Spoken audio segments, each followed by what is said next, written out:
नमो भगवते वासुदेवाय। ओम नमो भगवते वासुदेवाय। ओम नमो भगवते वासुदेवाय। ओम नमो भगवते वासुदेवाय।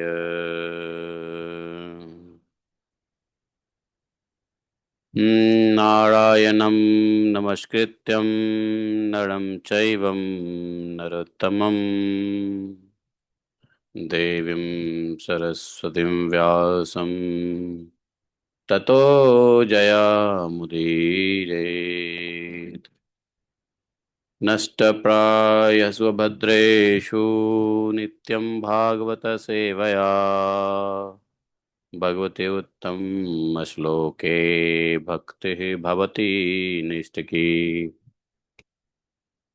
ॐ जन्मान्धस्य त्वन्वयादितरतः चार्थे स्वः विज्ञः स्वराट् तेने ब्रह्महृदादिकवये मुह्यन्ति यत् सूर्यः तेजो वारिमृदां यथा विनिमयो यत्र त्रिसर्गो मृषाम् धाम्ना सदा निरस्तकुहकं सत्यं परममधीमहि धर्मः प्रोजितकैत्वत्र परमो निर्मत्सराणां सताम् वेद्यं मात्रवस्तु शिवदं तापत्रयोन्मूलनम् श्रीमद्भागवत महामुनिकृते किं वा परमेश्वरः सद्यो हृदयवदत्तकृतवे शुश्रूभिः तत्क्षणात् निगमकल्पतरोर्गलितं फलं सुखमुखादद्रवितसंयुतं पिबत भागवतं रसमालयं मुहुरहो रसिका भुवि भावुकाः। अहं सर्वस्य प्रभवो मत्तः सर्वं प्रवर्तते इति मत्त्वं भजन्ते मां बुधा भावा समन्विता मच्चित्ता मद्गतप्राणा बोधयन्तः परस्परं कृततस्य मां नित्यं तुष्यन्ति च रमन्ति च तेषां सततयुक्तानां भजतां प्रीतिपूर्वकं ददामि बुद्धियोगन्तं येन मापुयान्ति ते तेषामेवानुकम्पार्थम् अहम् अज्ञानजं तमः नास्यात्मभावस्थो ज्ञानदीपेन भास्वता अहमेवासमेवाग्रे नान्यत् सतसत्परं पश्चादहं ते तस्य यवशिष्येत स्वस्म्यहं ऋतेऽर्थं यत् प्रतीयेत न प्रतीयेत चात्मनि तद्विद्यादात्मनो माया यथा भासो यथा तमः यथा महान्ति भूतानि भूतेषु चावचिष्वनु प्रविष्टान्यनुप्रविष्टानि तथा तेषु न तेष्वहम् एतावदेव जिज्ञासं तत्त्वजिज्ञासुनात्मना अन्यव्यतिरेकाभ्यां यत्स्यात् सर्वत्र सर्वदा हरे कृष्ण कृष्ण कृष्ण हरे हरे हरे राम हरे राम राम राम हरे हरे हरे कृष्ण कृष्ण कृष्ण हरे हरे हरे राम राम राम हरे हरे। बोले ग्रंथराज श्रीमद् भागवत महापुराण की जय। शिला व्यासदेव भगवान की जय। शिला सुखदेव गोस्वामी महाराज की जय। वृंदावन धाम की जय। राधा श्याम सुंदर की जय। शिला प्रभुपाद की जय। जय जय श्री राधे श्याम। हरे कृष्णा।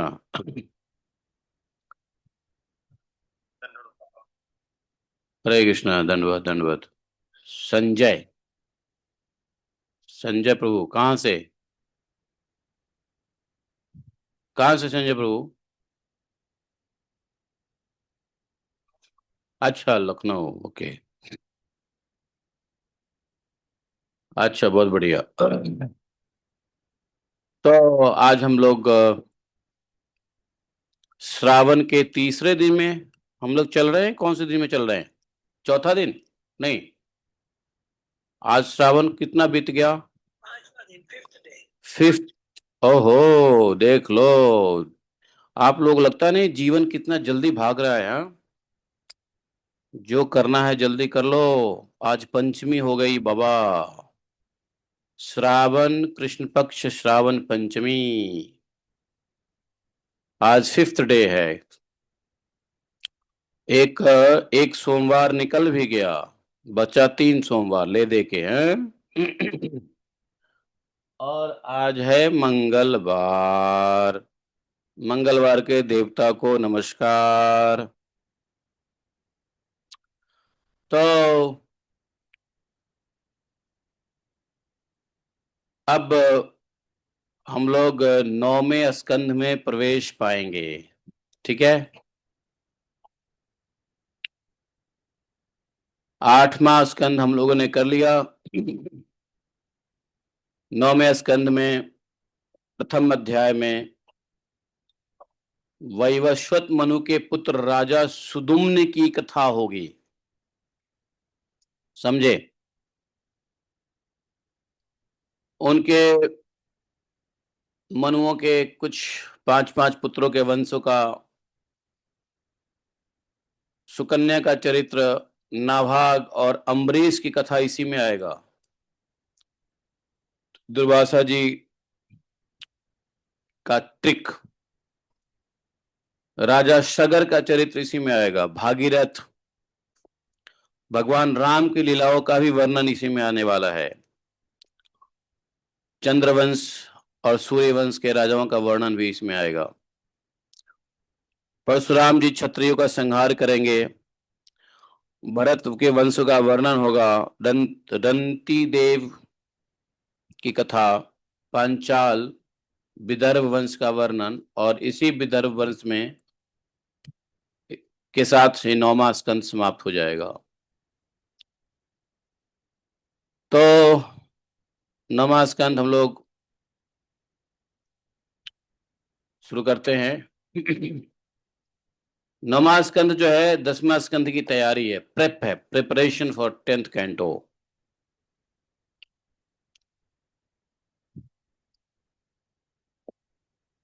नवमः स्कंधः अथ प्रथमोऽध्यायः।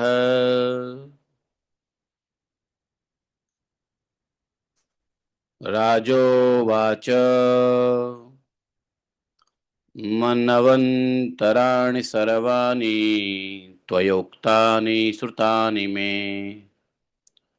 वीर्याण्यन्तवीर्यस्य हरेः तत्र कृतानि च यो असौ सत्यव्रतो नाम राजर्षि द्रविडेश्वरः ज्ञानं यो अतीतकालपान्ते लेभे पुरुषसेवया स वै विवस्वतः पुत्रो मनुरासीदिति श्रुतं तस्य सुताश्चोक्ता इक्ष्वाकुप्रमुखा नृपाः तेषां वंशं पृथग् ब्रह्मन् वंशानुचरितानि च कीर्तयस्व महाभाग नित्यं शुश्रूषतामनिहिनः ये भूता ये भविष्याश्च भवन्त्यद्य नतनश्च ये तेषां न पुण्यकीर्तिनां सर्वेषां वद विक्रमान्। ॐ अज्ञानतिमिरान्धस्य ज्ञानाञ्जनशलाकया चक्षुरुन्मीलितं येन तस्मै श्रीगुरवे नमः। श्रीचैतन्यमनोभीष्टं स्थापितं येन भूतले स्वयं रूपः कदा मह्यं ददाति स्वपदान्तिकम्। वन्देऽहं श्रीगुरो श्रीयुतपत्कमलं शिखरो न वैश्रवांश्च श्रीरूपं साग्रजातं सगणरघुनाथान्वितं तं सजीवं साद्वैतं सावधूतं परिजनसहितं श्रीकृष्णचैतन्यदेवं श्रीराधा कृष्णपादान् सगणललिता श्रीविशाखान्वितांश्च। हे कृष्ण करुणा सिंधो दीनबंधो जगतपते गोपेश गोपिका कांतम राधा कांतम नमोस्तुते। तप्त कांचन गौरांगी राधे वृंदावनेश्वरी वृषभानुसुते देवी प्रणमामि हरिप्रिये। पाञ्छाकल्पतरुभ्यश्च कृपा सिन्धुभय एव च पतितानां पावनेभ्यो वैष्णवेभ्यो नमो नमः।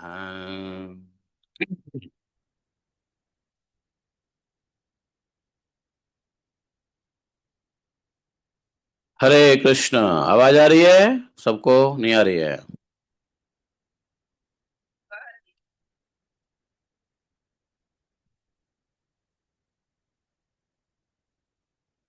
परीक्षित जी ने अब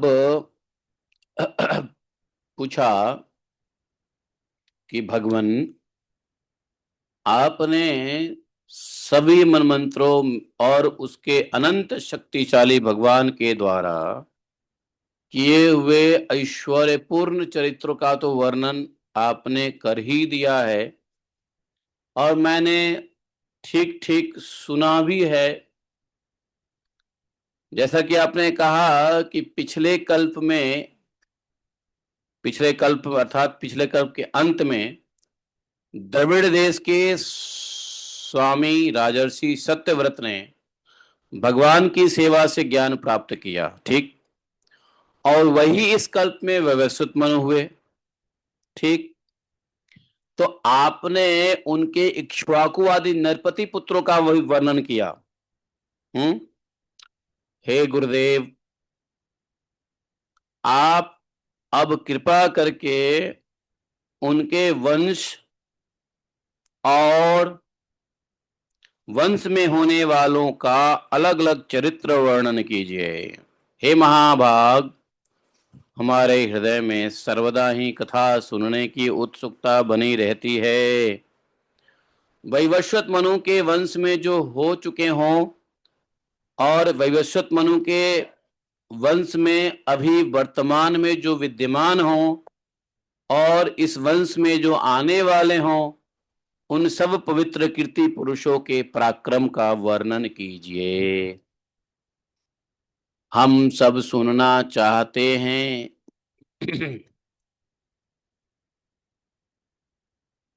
जब जहां पर परीक्षित महाराज यह प्रश्न कर रहे हैं, वहां पे बहुत सारे ऋषि भी हैं, बहुत सारे ब्रह्मवादी ऋषियों की सभा लगी हुई है, और सबके समक्ष परीक्षित जी ने यह प्रश्न किया है।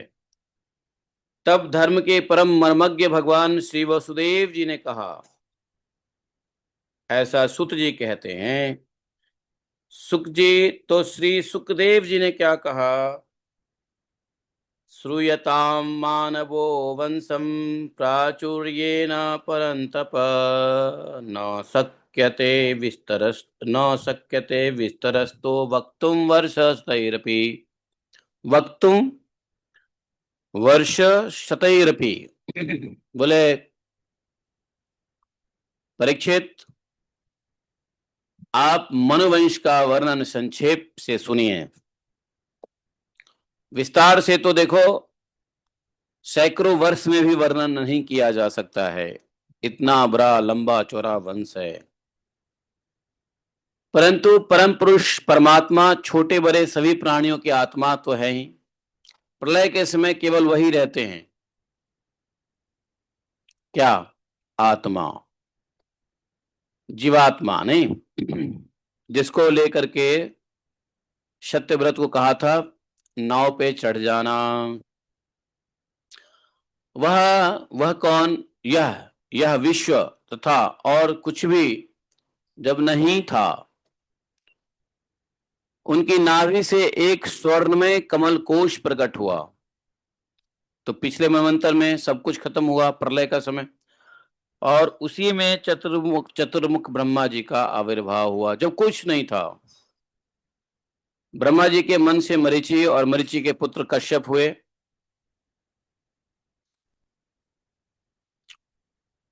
और ब्रह्मा जी की धर्म पत्नी दक्ष नंदिनी अदिति ने, सॉरी ब्रह्मा जी की नहीं, उनकी, किनकी?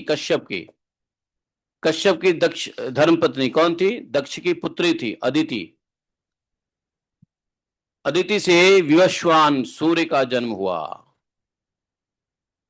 विवस्वान की संज्ञा नामक पत्नी मिली, और संज्ञा विवस्वान की से जो पुत्र हुआ उसका नाम हुआ श्राद्ध देव मनु का जन्म हुआ। परीक्षित जी परम तेजस्वी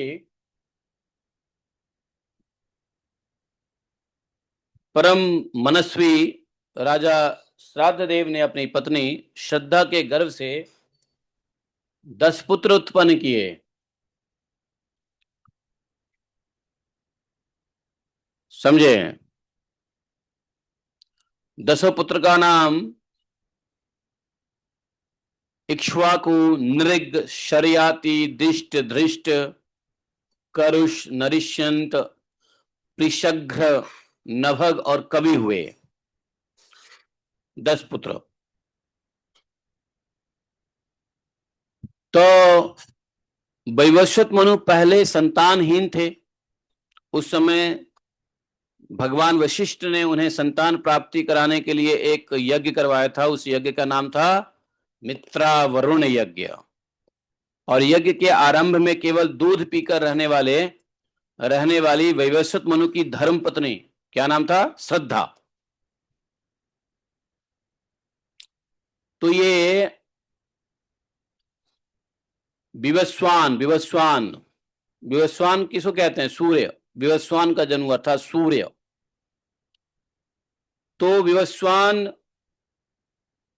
वही मनु कहलाए। तो वैवस्वत मनु पहले संतानहीन थे।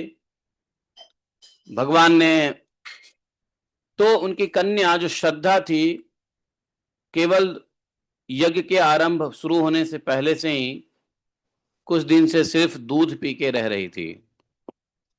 समझे? और श्रद्धा ने अपने होता के पास जाकर प्रणाम पूर्वक कहा। होता यज्ञ में आचार्य होते हैं, होता होता है। और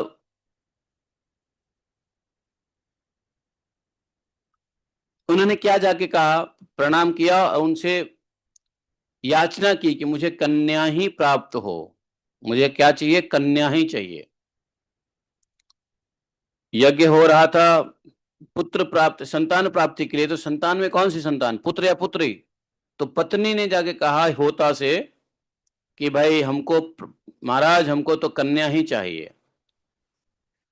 तब अध्वर्यु के प्रेरणा से होता बने हुए ब्राह्मणों के ने श्रद्धा के बातों को मानते हुए एकाग्रचित से जो मंत्र का उच्चारण किया, जिसको बोलते हैं वषटकार, हन, और यज्ञ कुंड में आहुति देने लग गए वो लोग।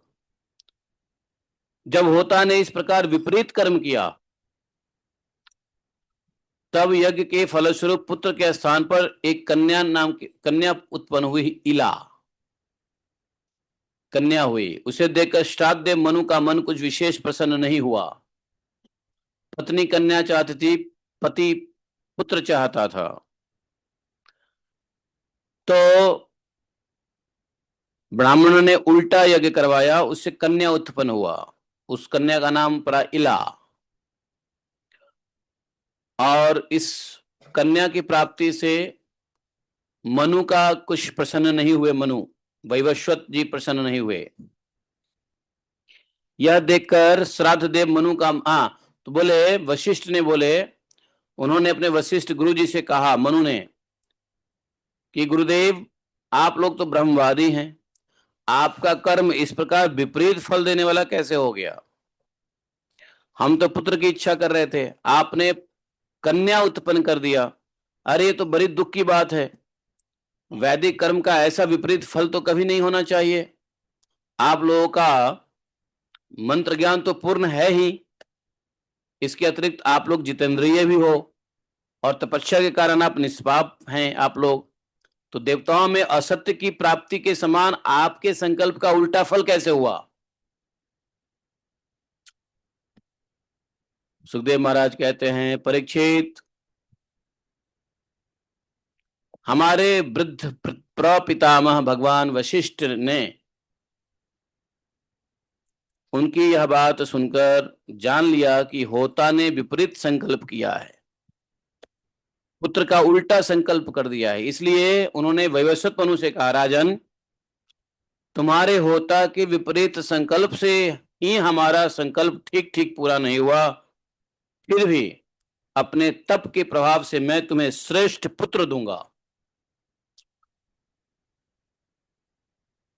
परम यशस्वी भगवान वशिष्ठ ने ऐसा निश्चय करके उस इला नाम की कन्या को ही पुरुष बना देने के लिए भगवान नारायण की स्तुति की।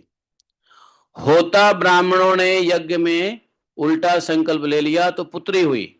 अब वशिष्ठ जी इस इला को ही पुत्र बनाने की कोशिश कर रहे हैं, इसलिए भगवान नारायण की स्तुति करने लगे। भगवान नारायण वशिष्ठ देव के स्तुति पे प्रसन्न हो गए और प्रसन्न होकर के उन्हें मुंह मांगा वर मांगने को कहा, दिया भी। इसके प्रभाव से क्या हुआ, कन्या जो इला नाम की कन्या थी वही पुत्री पुत्र में बदल गया और उसका नाम पड़ा सुदुम्न। सुदुम्न नाम का श्रेष्ठ पुत्र बन गई वो कन्या।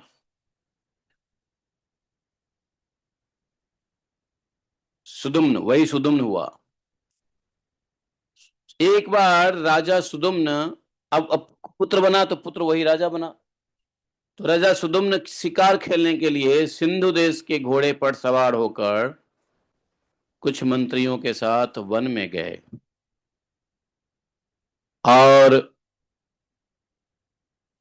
सुदुम्न ने कवच पहन रखा था, हाथों में अच्छे खासे धनुष बाण आदि लेकर के हिरण का शिकार कर रहे थे, पीछा कर रहे थे। और पीछा करते करते वो उत्तर दिशा में आगे को बढ़ गए, जहां पर सुमेरु पर्वत की तलहटी के एक वन में पहुंच गए सुदुम्न। उस वन में भगवान शंकर पार्वती विहार करते थे। उत्तर दिशा में सुमेरु पर्वत की तलहटी, वहां पे एक वन है, स्पेशल वन है, जहां पे सिर्फ भगवान शिव और शंकर हैं। हाँ, भगवान शंकर और पार्वती हैं बस। और उस वन में ये था कि कोई भी पुरुष नहीं प्रवेश कर सकता था।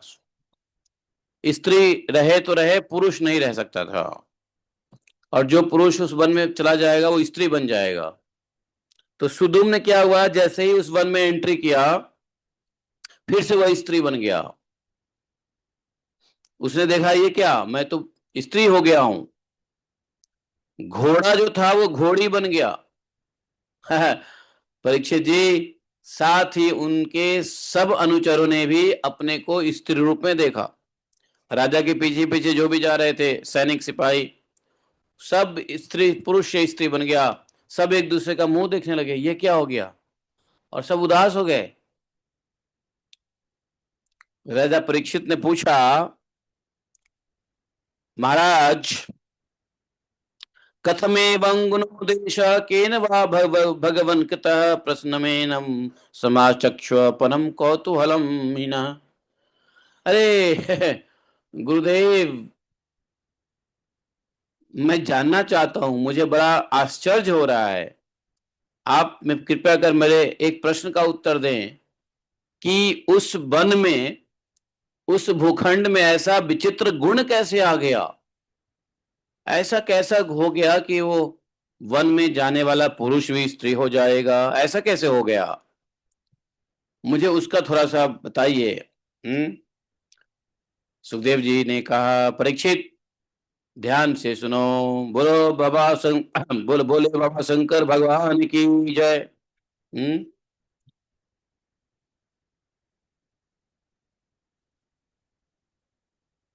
ये एक दिन भगवान शंकर का दर्शन करने के लिए बड़े बड़े ऋषि लोग उस वन में गए। बड़े बड़े व्रत, बड़े तेज ऋषि लोग, प्रभावशाली ऋषि लोग उस वन में गए। किस वन में गए, जिस वन में नर मादा हो जाता है, पुरुष स्त्री हो जाते हैं। वो वन उसके मेरू पर्वत के तलहटी में। तो ये ऋषि लोग एक बार चले गए किससे, भगवान शंकर से मिलने। और ये वन बड़ा रमणीक था, जिसमें माता पार्वती गुप्त रूप से शंकर जी के साथ विहार करती थी। जब ये ऋषि लोग पहुंचे तो उस समय अंबिका देवी वस्त्रहीन थी, वस्त्र नहीं पहनी थी।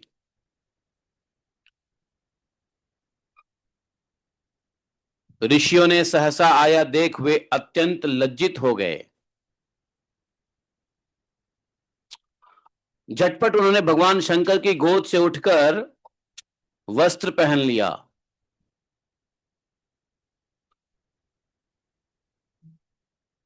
अब देखो, भगवान शंकर घर तो बनाते नहीं। अब घर हो तो घर के आगे गेट हो, बाउंड्री हो, कॉम्प्लेक्स गेट हो, फिर मेन गेट हो, फिर अंदर का गेट हो। अब आदमी के पास घर नहीं है तो कैसे, तीन तीन चार चार गेट तो होगा नहीं, एक भी गेट नहीं था। कोई आए तो ठक ठकाए, बोले बाबा उठो, हम मिलने आए हैं। ऐसा कोई व्यवस्था नहीं था। वन में ही भगवान शंकर अंबिका के साथ विहार कर रहे थे। उसी वक्त ऋषि आए। अंबिका सहसा ऋषियों को देख करके लज्जित हो गई, उठ के अपना कपड़ा पहन लिया फटाफट। ऋषियों ने भी देखा कि भगवान गौरी शंकर इस समय विहार कर रहे हैं, इसलिए वहां से लौट कर वे भगवान नर नारायण के आश्रम पर चले गए। अब ऋषियों को भी लगा कि कुछ तो गड़बड़ है यहाँ, अर्थात कुछ नॉर्मल नहीं है। तो ऋषि लोग अपने आंख को नीचे किए हुए वापस आ गए। उनको पता चल गया कि यहाँ गौरी शंकर एकांत विहार कर रहे हैं। वो वापस आके नर नारायण आश्रम पर चले आए, सभी ऋषि। उसी समय भगवान शंकर ने अपनी पत्नी, अच्छा, अंबिका मैया रुष्ट हो गई। पार्वती, भगवान शंकर भोले बाबा की पत्नी अंबिका रुष्ट हो गई। जगदम्बा भगवती पार्वती अब रुष्ट हो गई है। रुष्ट होके भगवान को कोसने लगी, शंकर बाबा को। कहती हूं घर बना लो, कहती हूं घर बना लो, एक घर नहीं बना सकते हो।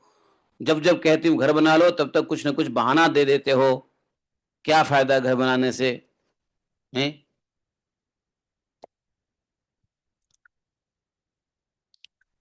ऐसे बहुत सारी बातें बोली होगी हैं, और नाराज हो गई।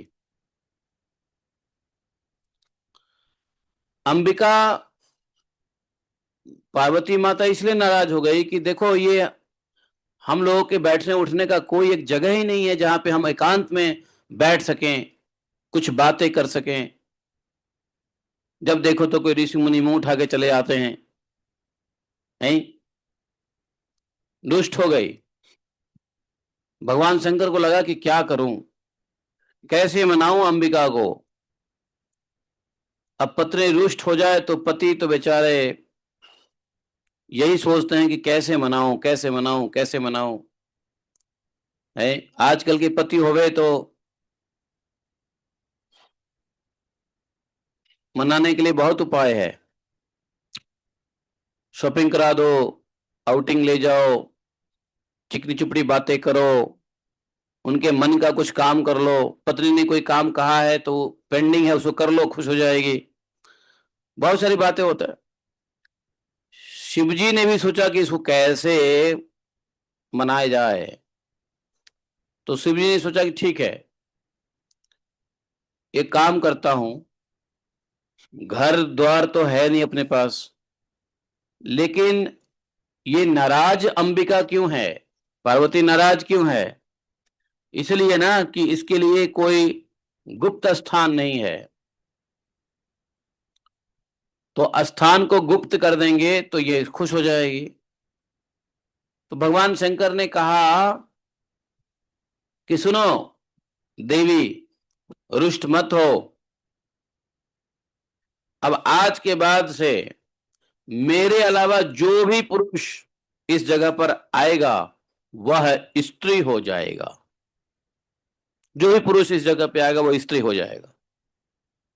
तुम चिंता मत करो, अब यहां कोई नहीं आएगा, तुम निश्चिंत हो जाओ। अंबिका माता थोड़ी प्रसन्न हुई, चलो ठीक है, अब तो तसल्ली हुआ, अब तो निश्चिंत होकर के हम बैठ के सकते हैं, बात कर सकते हैं।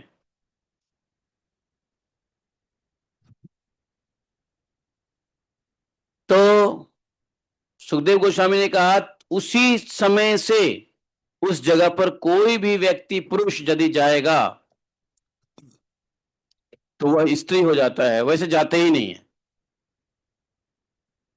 इसलिए वे अपने स्त्री बने हुए अनुचरों के साथ, तो इसलिए वहां सुदुम्न भी गया, तो सुदुम्न भी क्या हो गया, स्त्री बन गया अपने सभी सैनिकों के साथ, अनुचरों के साथ। और वो लोग वन में विचरने लगे, एक वन से दूसरे वन में विचरने लगे।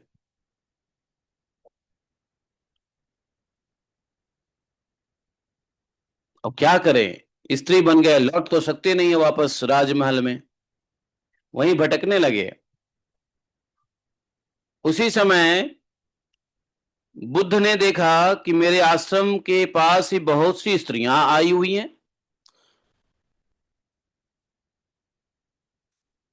स्त्रियों से घिरी हुई एक सुंदर स्त्री, तो सुदुम्न सुंदर स्त्री है और उसके अनुचर लोग सामान्य स्त्री हैं। तो ये किसने देखा, ये देखा है बुद्ध ने।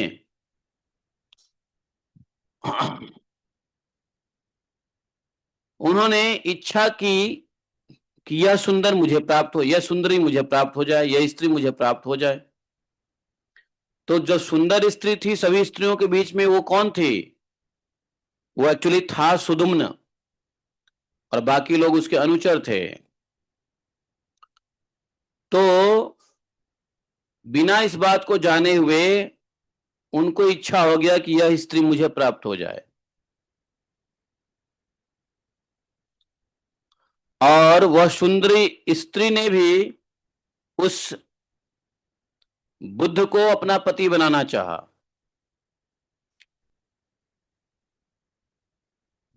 इस पर बुद्ध ने उसके गर्भ से पुरुरवा नाम का पुत्र उत्पन्न किया। इस प्रकार मनुपुत्र राजा सुदुम्न स्त्री हो गए। ऐसे सुनते ही, ऐसा ऐसा ऐसा सुनते हैं कि उन्होंने उस अवस्था में अपने कुल पुरोहित वशिष्ठ जी का स्मरण किया। वशिष्ठ जी का जब स्मरण, गुरु का स्मरण किया, तो गुरु ने देखा कि अरे सुदुम्न तो स्त्री बन गया है। बड़ी देख के पीड़ा हुई, क्योंकि यही वशिष्ठ जी हैं, जब वह इला नाम की स्त्री थी तो सुदुम्न बनाया था वशिष्ठ जी ने, नारायण की कृपा, नारायण से आशीर्वाद पा करके। अब पुनः उस सुदुम्न को स्त्री बना देख करके उनको बड़ी कष्ट हुआ। फिर उन्होंने क्या किया, सुदुम्न को दोबारा से पुरुष बनाने के लिए भगवान शंकर से आराधना किया। भगवान शंकर वशिष्ठ जी पर प्रसन्न हुए। इस बार वशिष्ठ जी ने नारायण को आराधना नहीं किया, घड़ी घड़ी नारायण को थोड़ी ना आराधना करेंगे, एक बार हो गया दे दिया। इस बार ना शिव जी की आराधना करते हैं, शिव जी प्रसन्न होते हैं। बोले परीक्षित, उन्होंने उनकी अभिलाषा पूर्ण करने के लिए अपनी वाणी को सत्य रखते हुए ही यह बात कही। क्या बोला भगवान शंकर ने कहा, भगवान शंकर ने क्या कहा, भगवान शंकर ने कहा कि मासम पुमान स भविता मासम स्त्री तब गोत्रजः इत्थम व्यवस्थया कामम सुदुम्नो अब तू में दिनम। देखो वशिष्ठ जी, यह स्त्री बन गया है, अब पूर्ण रूप से पुरुष तो नहीं बनेगा, पक्की बात है। क्योंकि ऐसा तो वरदान मेरा ही दिया हुआ है कि उस वन में जाने वाला स्त्री हो जाएगा, तो मैं अपने वरदान को कैसे काटूं। लेकिन चूंकि आपने प्रसन्न किया है, तो हमें कुछ ना कुछ तो आपको करना ही पड़ेगा, फेवर फेवर करना ही पड़ेगा आपको। एक काम करो, यह जो तुम्हारा यजमान है ना, कौन, क्या नाम है इसका, सुदुम्न, ये 1 महीने तक पुरुष रहेगा और 1 महीने तक स्त्री। आप लोग सुन रहे हो? आवाज आ रही है? ध्यान से सुनना। पूरे वंश, कैसे ये वंश निकला, कैसे भगवान कृष्ण आए और उससे पहले कौन कौन से राम कैसे कैसे वंश में आए, उसकी बड़ा रूट इंफॉर्मेशन है। तो बोले कि नहीं ठीक है, अब 1 महीना पुरुष रहेगा 1 महीना स्त्री। इस व्यवस्था से सुदुम्न जो है ना, अपनी इच्छा अनुसार पृथ्वी का पालन करे तो ठीक है, वरना ऐसे ही रहने दो। ये हो सकता है कि 1 महीना ये कर दो, 1 महीना वो कर दो, पुरुष कर दो, 1 महीना 1 महीना स्त्री। बताओ ऐसा हो सकता है क्या कि एक व्यक्ति 1 महीना स्त्री होवे 1 महीना पुरुष होवे? है?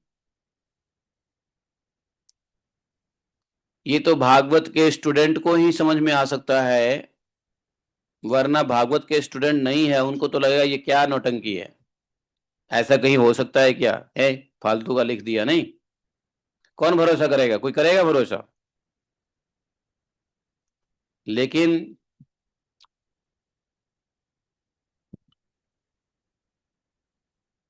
It happens only in India, कहते हैं ना। यह सिर्फ भारतवर्ष में ही संभव है, अर्थात भागवत धर्म, भागवत सनातन धर्म में ही पॉसिबल है।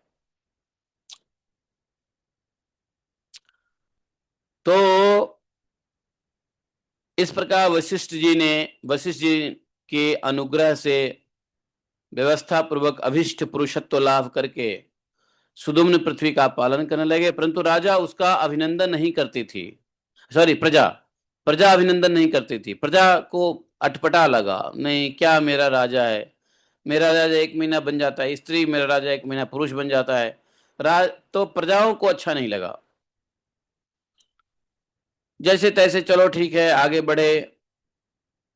तो उस सुद्युम्न के पुत्र हुए, उसका नाम हुआ उत्कल, गए, विमल, और ये सब राजा हुए दक्षिण पथ के। बहुत दिनों के बाद वृद्धावस्था हो गया सुदुम्न का। तो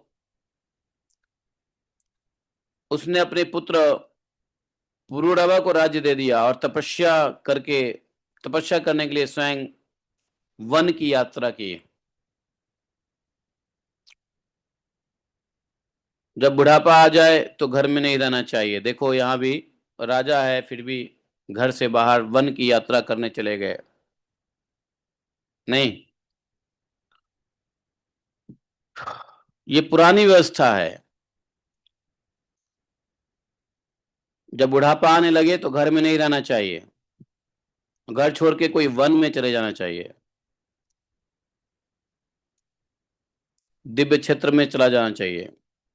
बुढ़ापा में कभी घर में रहने की कोशिश नहीं करना चाहिए।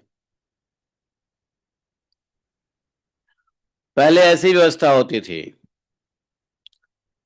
कि पुत्र उत्पन्न किया तो 5 6 7 8 साल में उसको गुरुकुल में भेज दिया। पुत्र को गुरुकुल में ही रहना सहना खाना पीना। पहले गुरुकुल से वो कभी कभी कोई जाता था मिलने गुरुकुल, वरना नहीं भी जाता था। बहुत सारे लोग तो जाते ही नहीं थे गुरुकुल में देखने बच्चे को, वो सीधा सीधा बच्चा बड़ा होके पढ़ लिख के आता था गुरुकुल से। गुरुजी साथ में आते थे, कहते थे राजन ये तुम्हारा पुत्र है। पिता तो पहचान भी नहीं पाता था गुरुकुल से जब बड़ा होके आता था, क्योंकि गया था तो 5 7 साल का था। जब गुरुकुल से वापस आ रहा है तो 18 से 25 साल का हो गया है। तो कभी कभी माता पिता भी ना पहचाने, इसलिए गुरुजी आते थे साथ में और फिर पुत्र को हैंड ओवर करते थे, जिसके जो पुत्र होते थे। राजन ये तो आपका पुत्र है। तब पुत्र को देख करके राजा को बड़ी खुशी होती थी, आंखों में आंसू आता था। रानियां जो है ना खूब जो है ना अपने पुत्रों को पाके आनंदित होती थी।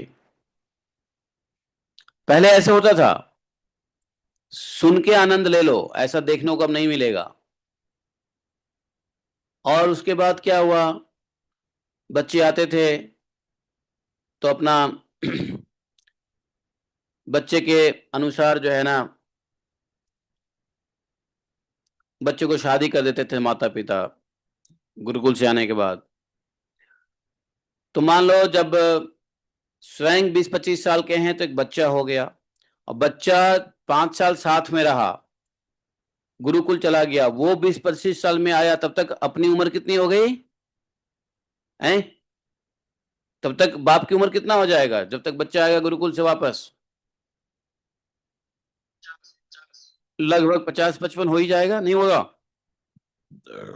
भाई 20 साल में भी बच्चा पैदा किया, 5 साल 6 साल के बाद गुरुकुल भेजा, तो बाप की आयु 25-26 है, वो 20-25 साल पढ़ के आएगा तो 50-55 तो हो ही गया ना। सीधी सीधी बात है। तो ऐसे होते थे गुरुकुलों की पढ़ाई। ये नहीं कि गुरुकुल में रख दिया, घड़ी घड़ी फोन कर रहे हैं, वीडियो देख रहे हैं, जाके मिल रहे हैं, बेटा कैसे खा रहा है, बेटा कैसे पी रहे हैं, ऐसा कुछ नहीं होता था। तो जिस प्रकार से पिता पुत्र को गुरुकुल में छोड़ देता था अपने घर के मोह माया से दूर, वैसे ही पिता भी पुत्र को छोड़ के निकल जाता था मोह माया से दूर। पहले पुत्र को भेजा, अब स्वयं निकलने का समय आ गया, यही रिवाज होता था। तो पुत्र आएगा, तब तक बेट बाप की आयु 50-55 की होगी। तो पुत्र आएगा, उसकी शादी होगा, तो 5-7 साल 10 साल, चलो ठीक है, उसको दिशा निर्देशन के लिए राजा या कोई भी साधारण प्रजा भी दिशा निर्देश के लिए वो थोड़े दिन तक पुत्र के साथ रहेगा। वो सब कुछ बता देगा, बेटा हमारी जमीन यहाँ है, हमारा बैंक बैलेंस यहाँ है, धन यहाँ है, इस दीवार में इतना धन है, इस कोठी में इतना गेहूं है, इतने इतने सारी चीजें हैं, कौन तुम्हारा दुश्मन है, कौन तुम्हारा दोस्त है, ये सारा ज्ञान अगले 5-10 साल में दे देगा। और जब सब कुछ बता दिया तो पुत्र के हवाले सब कुछ करके अब समय आ गया है कि मोह माया छोड़ के आप निकल जाओ। कहाँ पर? किसी धाम में, किसी वन में, किसी पुण्य क्षेत्र में, किसी दिव्य क्षेत्र में, दिव्य नदियों के तट पे अपना कुटिया बनाओ, और जैसे तैसे भिक्षा मान के खाओ, या फल फूल खा के खाओ, जैसे खाओ अपना करो, कोई मतलब नहीं है घर से है। और भगवान के चिंतन में बने रहो। जब तक आयु होगी तब तक तो आपको भोजन वन में भी मिलता ही रहेगा। आयु नहीं होगी तो वन में भोजन नहीं मिलेगा, मृत्यु हो जाए तो भगवान के नाम के साथ हो जाए, क्या फर्क पड़ता है? इसलिए तो निकले थे। तो जो बाप अपने बेटे को हॉस्टल में भेजता है उसको खुद भी बेटे के आने के बाद कुछ दिन के बाद छोड़ देना चाहिए घर। नहीं तो जो पुत्र को, जिस पुत्र को आप हॉस्टल में भेजोगे और आप उसको वापस बुलाओगे, हॉस्टल से पढ़ के आएगा और आप उसके साथ रहोगे, तो आपको कदर नहीं करेगा, आपको छोड़ के कहीं चला जाएगा या आपको भगा देगा घर से, अनाथालय में डाल देगा। आपने भी उसको डाला था ना गुरुकुल में मोह माया से दूर, तो आपको भी डाल देगा अनाथालय में मोह माया से दूर, यहीं रहो, भजन करते रहो। अब अब ये चीजें उल्टा हो गया है। क्या? अब आजकल लोग गुरुकुल में भेजते ही नहीं है, तो बच्चे माँ बाप के साथ पढ़ते हैं, तो बुढ़ापा में भी माँ बाप बच्चे के साथ रहते हैं, क्योंकि बचपन में बच्चे माँ बाप के साथ रहते हैं। तो बच्चे को नहीं भेजते हैं, इसलिए माँ भी नहीं, बच्चा भी माँ बाप को नहीं निकालता है कि नहीं? पहले बच्चे को भेज निकालते थे पढ़ने के लिए, तो माँ बाप को भी निकालता था बच्चा, जाओ अब भजन करो, वानप्रस्थ में जाओ, वन की यात्रा करो, भगवत धाम की यात्रा करो। है कि नहीं?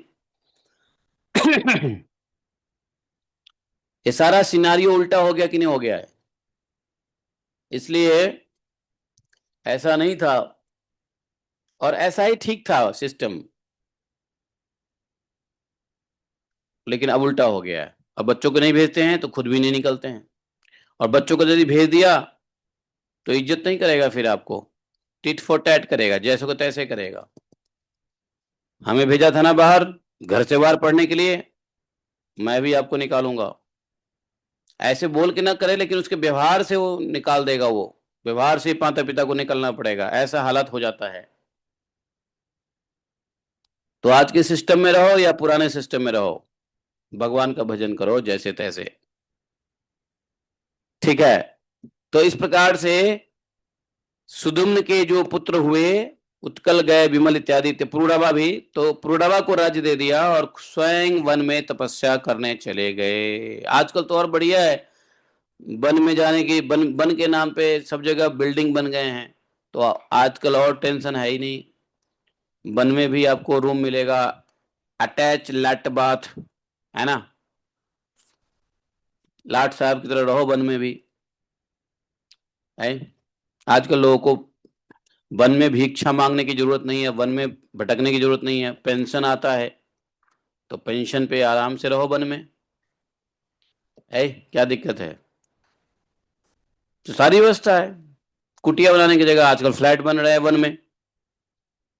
भिक्षा मांगने, प्रकृति के ऊपर निर्भर रहने के बजाय लोगों को पेंशन है, आराम से खरीदो खाओ, काहे को रहना घर में।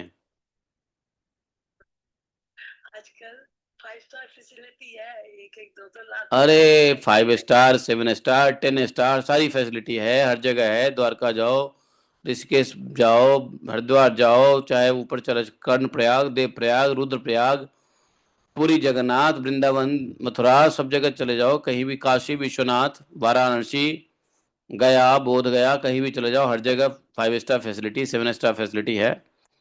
तो जब इतना फैसिलिटी होने के बाद भी घर में क्यों रहते हो? घर से बाहर निकल जाओ, धाम में रहो, दिव्य क्षेत्र में रहो। 108 दिव्य क्षेत्र है भारत में। अयोध्या, काशी, कांची, नहीं है, रामेश्वरम। तो रामेश्वरम से लेकर के, कन्याकुमारी से लेकर के हिमालय तक दिव्य क्षेत्र ही क्षेत्र है। तो इतना कुछ होने के बावजूद, इतना सुविधा होने के बावजूद भी जो वन में न रहे, अपने घर ना छोड़े, तो उसकी क्या गति होगी बताओ। भगवान ने कलयुग में कोई कमी थोड़ी ना रखा है, कलयुग में सब कुछ, सारी सुविधाएं दे दिया है, कथा सुनने के लिए मोबाइल दे दिया है। सारी व्यवस्थाएं कलयुग में है। फिर भी यदि हम घर नहीं छोड़ते हैं, कथा में मन नहीं लगता है, भगवत की भक्ति नहीं होती है, भगवान स्नेह नहीं हो रहा है, अपना मरण सुधारने की कोई चिंता नहीं है, तो फिर क्या कहेंगे इसको? अधोगति कहेंगे, आत्महत्या कहेंगे, और क्या कहेंगे, है कि नहीं। तो इसलिए 55, 60, 65 के बाद तो भैया घर छोड़ छाड़ के चले ही जाओ तो ज्यादा अच्छा है, वरना घर में रहने का कोई फायदा नहीं है। खासकर उस जगह पे मत रहो जहां पे पुत्र और पुत्र बधू हो, बेटा बहू हो, उस जगह पे साथ में मत रहो। साथ में रहने से क्या, बधू, बहू यदि बढ़िया में, बहू क्या बोलते हैं, बेटे को, पत्नी को क्या बोलते हैं, बहू बोलते हैं, पुत्र बधू बोलते हैं, वैसे वैसे क्या बोलते हैं हिंदी में? हिंदी में क्या बोलते हैं? बेटे की बीवी को क्या बोलते हैं हिंदी में? बहू, पुत्र बधू बोलते हैं, और बहू बोलते हैं जो भी है। हाँ, तो आजकल वो इसे भी पुत्र बधू, बहू कहाँ हो, कोई नहीं बोलता है, आजकल नाम लेके बुलाता है। नहीं, ससुर भी नाम लेके बुलाएगा, बबीता, अर्चना, रश्मि, किधर हो, है कि नहीं? ऐसा है कि नहीं, इतना मॉडर्न हो गया, हाईफाई सोसाइटी हो गई ना। तो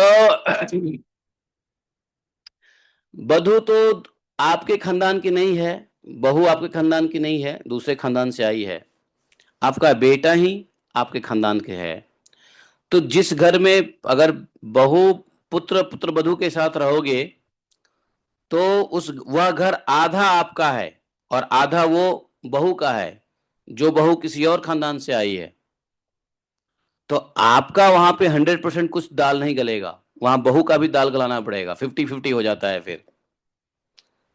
आपकी 50-50 होके 100 हुई थी ना, तो अब बेटे का भी 50-50 होके 100 होने दो, खुद निकल जाओ, हाँ, अपना 100% जीवन बिताओ बाहर फिर। ये समझना चाहिए। बूढ़े लोगों को लगता है क्या, माँ बाप बेटा नहीं पूछ रहा, अरे काहे को पूछेगा, उम्र हो गया, जाओ बाहर, क्या को पूछेगा बेटा? मेरे मुताबिक तो हालांकि मेरे को उल्टा मत ले लेना, मैं ऐसा नहीं कह रहा हूं सबको, लेकिन अब खुद ही माता पिता को समझ लेना चाहिए कि भाई वन में चलो, है कि नहीं? नहीं तो देखो, एक एक तो जनरेशन गैप प्रॉब्लम होती है। आपका सोच आपके जमाने के मुताबिक होगा, पुत्र पुत्री और पोते का सोच उसके जमाने के मुताबिक है, तो एक जनरेशन गैप होता है, थॉट। दूसरा ये होता है कि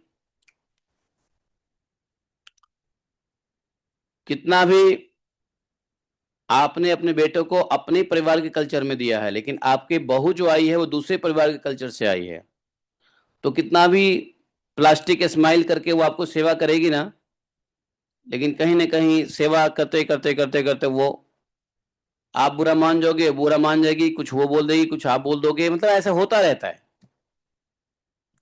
और फिर उसमें क्या होगा, अपना परायापन दिखने लगेगा, भेद बुद्धि दिखने लगेगा, हमारा बेटा बहू को अपना वो नहीं, ये सब परिवार में, मतलब आप समझ सकते हो, आप लोग हमसे ज्यादा परिवार में घुले मिले हुए हो, हमसे ज्यादा परिवार का झंझट आप लोगों ने पाल रखा है, तो आप लोग ज्यादा अनुभव होगा नहीं? ऐसा होता है कि नहीं होता है? मेरा तो ऐसा अनुभव है। तो इसलिए जी बाहर में भी तो लोग सही नहीं है, फिर बूढ़े लोग बाहर भी तो सेफ नहीं होंगे। अरे कहाँ बाहर लोग, कहाँ बाहर? सेफ नहीं है प्रभु जी अभी। अरे बाहर रहोगे तो भगवान पे आश्रित रहोगे, बाहर किसी जीव पे क्यों आश्रित रहना? बाहर रहोगे तो भगवान पे आश्रित रहोगे, धाम में रहोगे भगवान के आश्रित रहोगे, बाहर किसी जीव के ऊपर क्या रहना? जंगल में लोग रहते थे, जाते थे जंगल में, तो जंगल में तो शेर है, भालू है, चीता है, जो सीधा अटैक करते थे। तो वन में जाते थे वो लोग, वानप्रस्थ वन में जाते थे, पर्ण कुटीर में रहते थे, पर्ण कुटीर, पत्ते का कुटिया बनाते थे वो, बांस को छील के पत्ते लगा के फिर कुटिया बनाते थे, कोई ज्यादा सेफ्टी नहीं, कोई लॉकर नहीं, कुछ नहीं, हाथी आए तो तोड़ दे उस कुटिया को। वन में जाने का क्या अर्थ है? वन में जाने का तात्पर्य यह है कि आप असुरक्षित जीवन में रहो, असुरक्षित जीवन में भगवान के ऊपर आश्रित रहोगे, तो असुरक्षा सुरक्षा नहीं है, इसलिए तो बाहर निकलना है घर से। अरे समझे नहीं, ले दे के सीता किसकी पत्नी है पता नहीं चला, पूरा रामायण हो गया। बाहर सुरक्षा नहीं है इसलिए तो बाहर रहना है, जहां सुरक्षा नहीं है वहां जाके रहोगे तो भगवान को ज्यादा याद करोगे, परेशानी ज्यादा आएगी, ज्यादा भगवान को याद करोगे, कष्ट होगा, कोई नहीं पूछने वाला होगा तो भगवान को ज्यादा याद करोगे। हे गोपीनाथ मम निवेदन सुनो, हे गोपीनाथ। है कि नहीं? घर में रहोगे तो क्या कहोगे? हे पुत्र मेरी बात सुनो, है? बताओ। तो और सुरक्षा में ही जाना है, कुंती देव होने ही चाहिए, और आप लोग भी खुश हो जाओ, ऐसी बात नहीं है।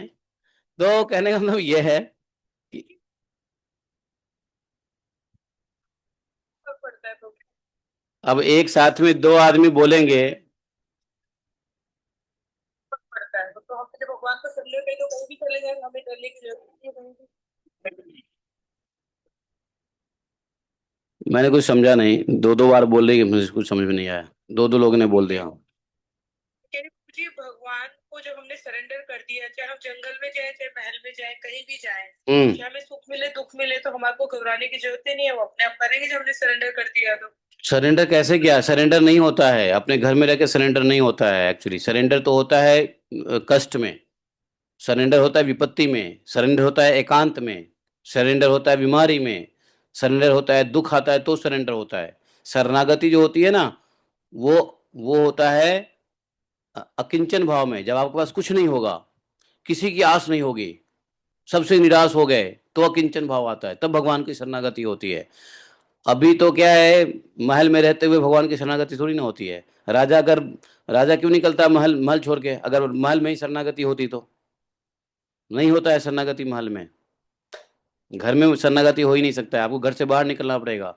अपने कंफर्ट जोन से निकलना पड़ेगा, कंफर्ट जोन से निकलना पड़ेगा, समझे?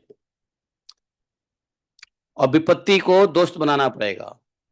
इसलिए कुंती देवी कहती है विपत्ति दो प्रभु, विपत्ति दो, विपत्ति में हम आपको जितना ये स्मरण करते हैं, हा, सुख में स्मरण नहीं करते हैं। पुत्रों के साथ सुख रहता है तो कोई फायदा नहीं, उसमें आपकी स्मरण नहीं होती है, विपत्ति में स्मरण होता है। तो इसलिए राजा लोग छोड़ के जाते थे और प्रजा लोग भी अपने घर छोड़ के बाहर रहते थे। ये बहुत अच्छा सिस्टम है। कलयुग में कुछ नहीं हो सकता, ऐसा कुछ नहीं है, आप भी छोड़ के बाहर निकल सकते हो। ठीक है, आपको पेंशन मिले ना मिले, पैसा है नहीं है, बैंक बैलेंस है नहीं है, निकल लो। फ्लैट खरीदने का पैसा नहीं है, किसी पेड़ के नीचे आप समय बिताओ ना, देखो ना कैसे आपको पैसा मिलता है, कैसे भगवान देते हैं। एक साधु है, सुनो, बंगाल से आया, आपको बताता हूँ, कलकत्ता बंगाल से एक साधु आया। तो वो साधु जब शुरू शुरू में आया, उसके पास एक फूटी कौड़ी नहीं, ऐसे ही वो परिक्रमा करते, कहीं मधुकुरी कर लेते और रात बिताने के लिए किसी पेड़ के नीचे बैठ जाते, सो जाते। ऐसे कई साल उन्होंने परिक्रमा मार्ग पे बिताया। ठंड में किसी ब्रजवासी ने अपने आंगन में या कहीं चौखड़ी या अपने बरामदे वगैरह पे सुला दिया तो सुला दिया, वरना ठंड में जैसे तैसे। आप देखते हो यहाँ पे गोवर्धन पे कई ठंड में भी कितने लोग रोड पे ही कंबल ओढ़ के सोए रहते हैं। इसी प्रकार से वो बाबा अपना समय बिताए, कई साल बिताए, 1-2 साल बिताए, 3 साल बिताए। बाद में जैसे तैसे पता नहीं बाबा के पास कहाँ गिरिराज जी की कृपा से धन आया, उन्होंने एक कुटिया बना ली। और आज के डेट में उस बाबा के पास 2-2 कुटियां हैं, फर्स्ट क्लास। आप जब उनके कुटिया में जाओगे ना तो आपको शर्म आएगी कि हम गृहस्थ होके भी इतना साफ सफाई से नहीं रहते हैं जितना बाबा रहते हैं। आपको शर्म आएगी कि हम गृहस्थ लोग इतना गंदे रहते हैं घर में, लेकिन बाबा कितने स्वच्छ हैं, कितने मतलब उनके कुटिया में जाके लगेगा क्या दिव्यता है। बंगाली बाबा की बात कर रहा हूं। तो क्या कष्ट झेला शुरू में, देखो भगवान अरेंज करते हैं। अगर आपके पास आयु है तो भगवान अरेंज करेंगे सही से भोजन का, रहने का। पहले अवलंबन तो हो भगवान का, शरणागति तो हो भगवान का, है। आपको अगर मिलना है ऐसे बाबा से तो आ जाना, मैं उन बाबा से मिलवा दूंगा। आज के डेट में कितना उनके साथ वाले कहते हैं कि देखो कितना कष्ट करता था ये, कैसे रहता था ये, है। लेकिन भगवान ने दिया, उसको स्वीकार किया, अपना रह रहे हैं बढ़िया से, भजन कर रहे हैं, परे हुए हैं धाम में, गोवर्धन पे। तो भगवान देते हैं, ऐसी बात नहीं है कि नहीं। योग क्षेमम वहामी हम, भगवान ने कमिटमेंट किया है। तो अपने घर में अपने पैसों के ऊपर, पुत्रों के ऊपर, धन के ऊपर, संपत्ति के ऊपर जब तक हमारी अवलंबन रहेगा, आश्रय रहेगा, हमको भगवान की शरणागति नहीं हो सकता। कहने के लिए ठीक है भगवान को हमने छोड़ दिया, ऐसा कुछ नहीं होता। बैक ऑफ द माइंड चलता रहता है कि नहीं मेरे पास ये सपोर्ट है, मेरे पास वो सपोर्ट है, मेरे पास वो सपोर्ट है, मेरे पास ये है, मेरे वो है, मेरे वो है कि नहीं। मैंने कहा ना एक दिन, मैंने अभी 2-3 दिन पहले ही कहा था शायद, कि एक दिन एक काम करो ना, आप हम लोग में से कोई भी एक्सपेरिमेंट कर लो, कमल एक्सपेरिमेंट करो। 10 दिन के लिए मोबाइल और पैसा छोड़ के निकल जाओ घर से, और 10 दिन के बाद आना, फिर अनुभव देखो कैसा होता है। मोबाइल और पैसा है। हाँ, अगर अनुभव लेना है कि भक्ति कैसे होती, भगवान पे भरोसा कैसा होता है, तो आप मोबाइल और पैसा छोड़ देना, जो कपड़ा पहना वही लेकर निकल जाना है, और 10 दिन बिता के आओ।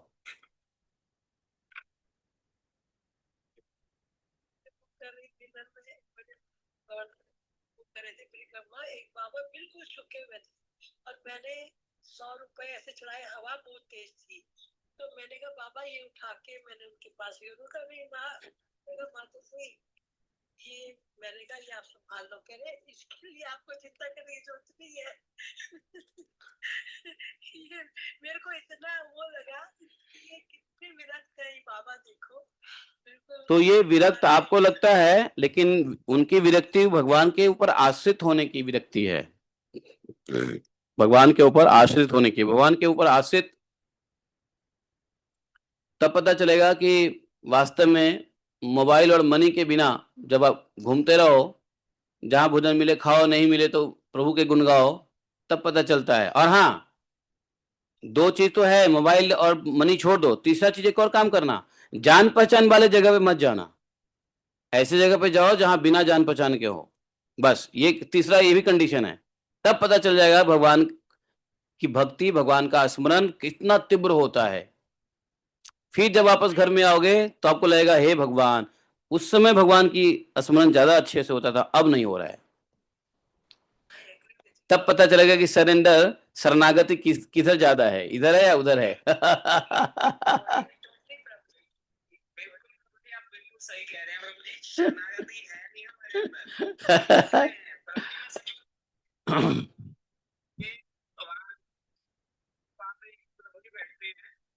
तो उन्होंने मुझे बोला कि राधा रानी के अगर मतलब तुम्हें साक्षात करने हैं ना, मतलब अगर तुम यू वांट टू फील, तो आप एक दिन यहाँ रुक जाओ। तो मैं वो एक दिन में नहीं रुक पाया। तो मेरा पॉइंट वही है कि प्रभु जी, आप तो कितना आप मतलब उसमें हो कि आपका कितना सरेंडर है भगवान के प्रति, मतलब कितने पानी में हो।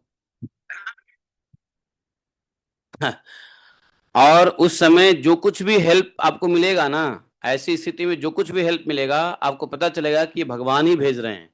हर मदद में आपको भगवान दिखेगा, हर मदद में भगवान की अनुभूति आएगी, हर मदद में। ऐसी जगह पे फंसे हो, कभी नहीं फंसे हो, फंसोगे तो पता चलेगा। हम अपने जीवन में 2 बार फंस चुके हैं ऐसी स्थिति में। है कि नहीं। तब पता चलता है कि ये जो वास्तव में ये जो आया है ना, ये भगवान की कृपा है कि नहीं। बिल्कुल बिल्कुल ठीक कह रहे हैं प्रभु जी। हाँ, जय श्री राधे। मनी का पता नहीं। अरे अच्छा सुनो, ये बात, ये जो मैं ये थ्योरी बोल रहा हूँ ना, ये थ्योरी स्त्री के लिए लागू नहीं होता, सिर्फ पुरुष के लिए। महिलाएं ऐसा प्रैक्टिस ना करें, महिलाओं को ये सब करने की जरूरत नहीं है, पुरुष सिर्फ करे, पुरुष। हाँ हाँ हाँ।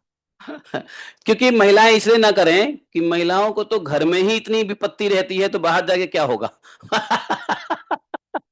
है कि नहीं। महिला दिमाग की विपत्ति, महिला जो है ना घर में इतनी विपत्ति सर पे लेके बैठती है, तो बाहर क्या फायदा। ये पुरुष के लिए है। पुरुष को घर में सुख मिलता है, इसलिए पुरुष को बाहर जाए, महिला को घर में दुख मिलता है।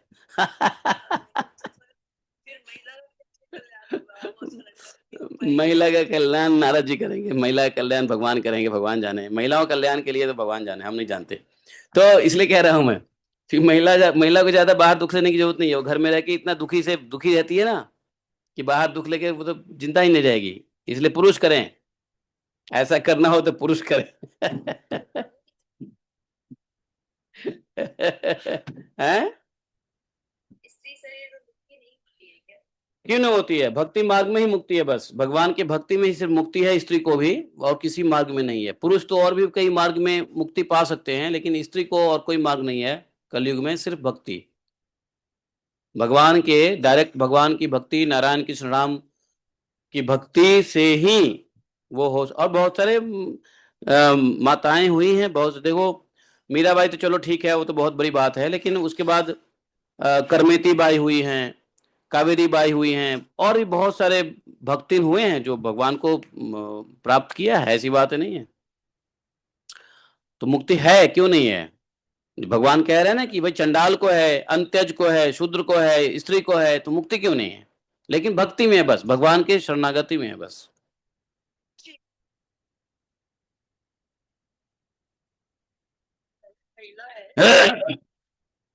25 साल से रह रही हो, यंग है एकदम, मतलब अमेरिका मिड एज में होगी, 45 की ऐसे होगी।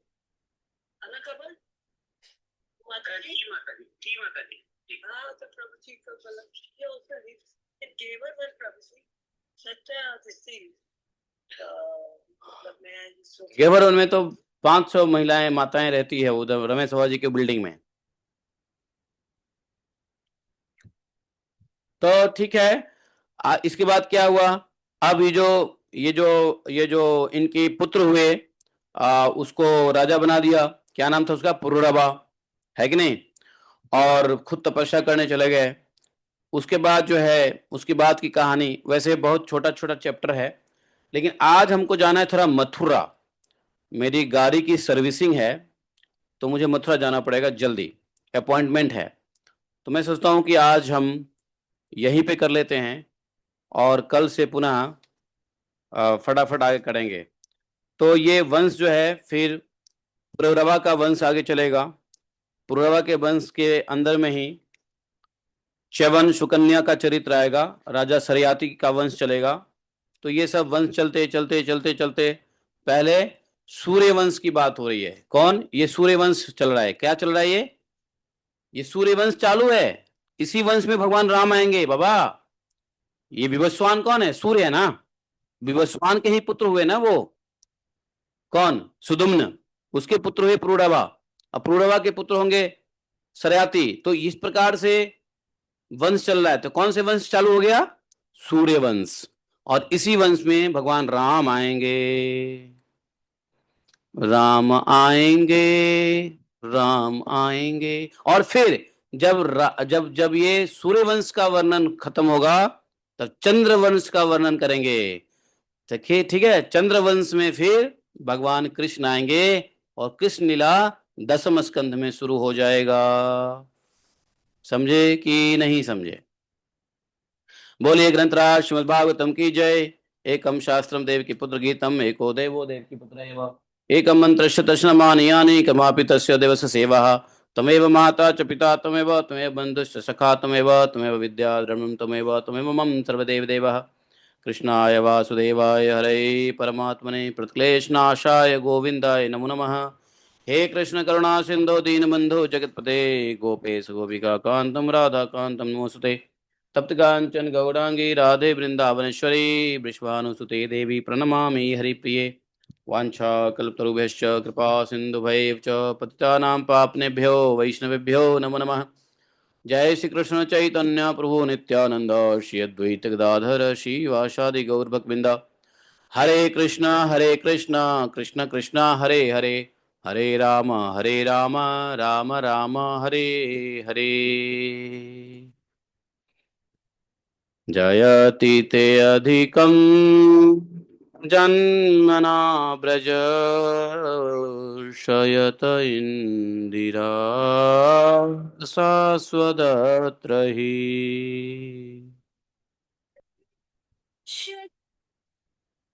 हम्म, हम्म,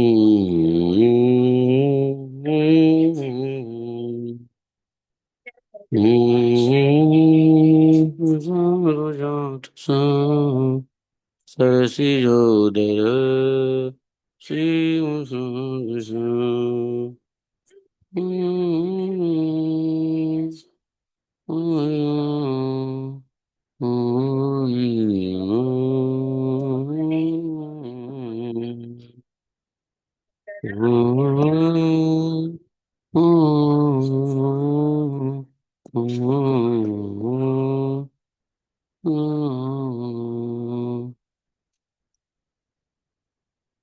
विश्वतो भया